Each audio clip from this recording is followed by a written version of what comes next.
Bonjour Éric Coquerel. Bonjour. Un mot sur l'immigration. Le ministre de l'Intérieur a relancé la possibilité de quotas d'immigration dans le cadre d'un débat annuel au Parlement sur le sujet. Est-ce que sur le principe, ça vous plaît ?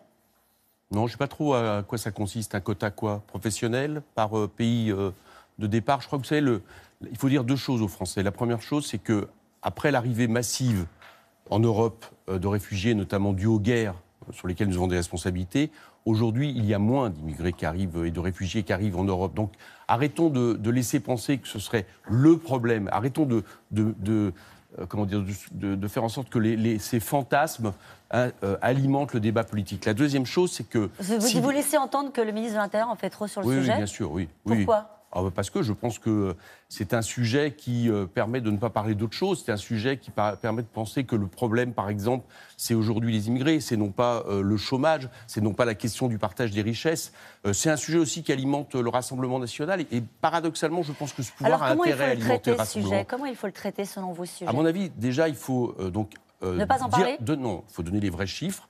Il faut donner des conditions d'accueil dignes de ce nom, parce que le problème que nous connaissons aujourd'hui, par exemple, moi, dans ma circonscription, Porte de la Chapelle, etc., c'est le fait que, n'ayant pas de conditions d'accueil dignes de ce nom, pas d'hébergement suffisant, les gens sont à la rue. Bon, ils sont à la rue, par exemple, ils côtoient des dealers de crack, etc.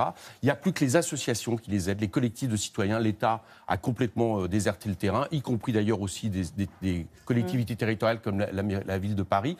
Et donc, du coup, effectivement, ça suscite un problème. Mais c'est la gestion de cette question. Donc, moi, je crois qu'il faut revenir... C'est parce qu'on est mauvais dans l'accueil que ça suscite des problèmes. C'est ça que vous laissez entendre ? Oui, aujourd'hui, oui. Peut-être qu'un jour, à nouveau... Du fait de la crise climatique, du fait du libre-échange, du fait des guerres, il y aura à nouveau des arrivées massives de réfugiés en Europe. Comment est-ce qu'il faudra réagir ? Et c'est pour ça qu'il faut gérer les causes. D'accord. Il faut gérer les causes sur lesquelles nous avons, nous, pays européens industrialisés, beaucoup de responsabilités. Mais tant que nous n'avons pas géré les causes, il faut en assumer un peu plus les conséquences que nous le faisons aujourd'hui. Alors bien sûr, ça se passe au niveau européen, si possible. Respect du droit d'asile, le fait de revenir à des politiques de coopération et non pas des politiques sécuritaires type Frontex. Mais en France, aujourd'hui, je le dis, c'est pas vrai, on est en capacité d'accueillir un peu plus de gens que nous le faisons si on ne les conduit pas à la marginalité. Il n'y a pas de débat au sein de la France Insoumise sur ce sujet. Il y a quelques mois, on avait eu l'impression qu'il y avait eu quelques tensions sur un texte que certains avaient refusé de signer, que d'autres avaient signé. Ouais. Est-ce que ce débat, vous l'avez enjambé ? Moi, ce que je constate, c'est qu'on a fait un contre-projet au moment de la loi Asile-Immigration et qu'on a tous été d'accord. Donc en réalité, je crois qu'à quelques virgules près, nous sommes en accord sur cette question. On parlait du ministre de l'Intérieur, un mot. Est-ce que vous avez confiance dans le ministère de l'Intérieur sur la collecte des soutiens à la proposition de loi contre la privatisation d'ADP ? Il y a eu des bugs. Est-ce que j'ai confiance ? Je pense qu'il fera le minimum parce qu'il est surveillé par le Conseil constitutionnel. On a été le rencontrer, j'étais parmi les parlementaires de tout bord politique, enfin tous ceux qui ont voté la loi référendaire, qui ont été le voir la semaine dernière.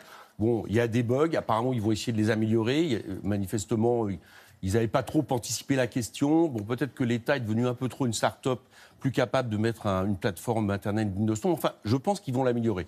Par contre, ils n'en feront pas plus. Alors qu'à mon avis, parce que c'est la loi, on devrait, par exemple, avoir des messages d'information sur les médias audiovisuels comme les vôtres. Mais ça, on nous a fait comprendre que, bon, voilà, le minimum va être fait. Donc c'est à nous... Et ça marche ? La collecte, le soutien ? Écoutez, moi, ce que je sais, c'est qu'a priori, le premier serveur a planté parce qu'il y avait trop de monde qui était venu dessus. Bon.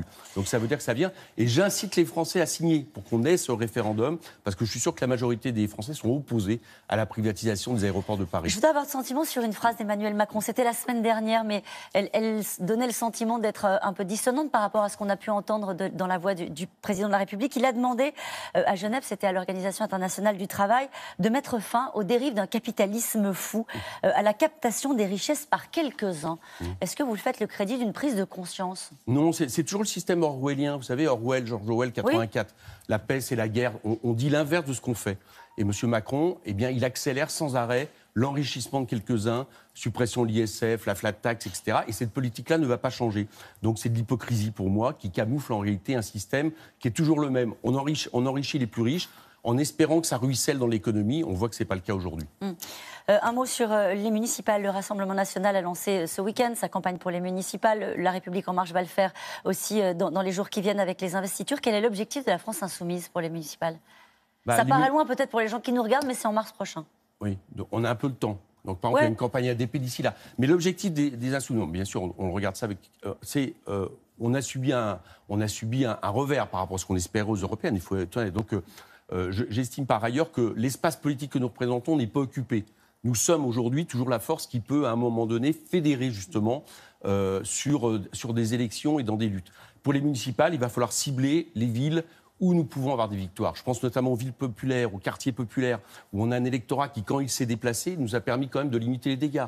Dans ma circonscription, on a fait 13,5%, parce que les quartiers populaires se sont quand même déplacés, même s'ils s'abstiennent trop. Donc il faut cibler ces villes. L'objectif, c'est la mobilisation. Et faire en sorte de susciter l'auto-organisation. Il y a plein de gens qui ont envie de faire des choses, il y a plein de citoyens qui ont envie de bouger, qui ont envie de s'occuper de leurs problèmes et de ne pas laisser à des spécialistes le soin de le faire. Il faut susciter l'auto-organisation et évidemment en même temps lutter contre les inégalités et la question du réchauffement. Ce sera une démarche en solo pour la France Insoumise ? Non, pas nécessairement. Mais ça sera une démarche avec tous ceux qui acceptent justement d'aider des listes citoyennes, de les promouvoir. Donc tout le monde est bienvenu à partir du moment où on joue le jeu et on joue cette règle.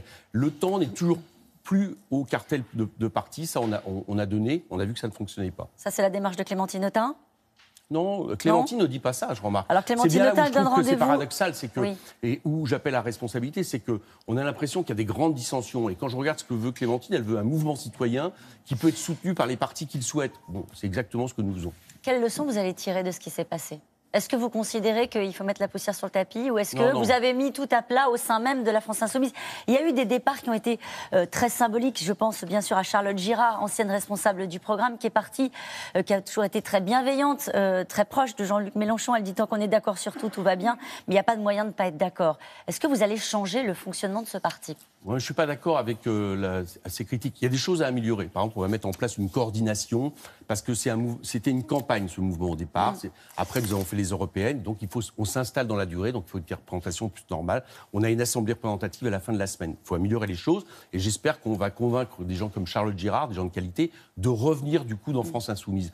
Bon, maintenant, je ne pense pas que nos problèmes viennent de questions internes. Elles viennent beaucoup plus d'une période où nous sommes en recul, c'est vrai, par rapport notamment à l'extrême droite, l'extrême marché, où nous devons justement prioriser nos points forts. Et nos points forts, je l'ai dit tout à l'heure, c'est pour l'instant de se mobiliser vis-à-vis des quartiers populaires et des villes populaires. C'est un point fort, Jean-Luc Mélenchon ? Oui, c'est un point fort, Jean-Luc Mélenchon. Mais quand vous allez terminer, je voudrais dire que je ne supporte plus la mise en garde à vue de syndicalistes, de journalistes, comme c'est le cas actuellement. À 12h30, il y a un rassemblement, 3 rue Riquet, parce qu'il y a un syndicaliste, Gaël Quirante, qui est mis en garde à vue, simplement pour avoir occupé un local de la Poste. C'est insupportable de continuer à criminaliser comme ça le mouvement social, et inverse à ce qu'a dit Emmanuel Macron la semaine dernière. Vous ciblez le ministre de l'Intérieur, le président de la République, oui, le Premier ministre ? cible déjà le ministre de l'Intérieur, et je cible une politique qui vise à criminaliser les mouvements sociaux de plus en plus.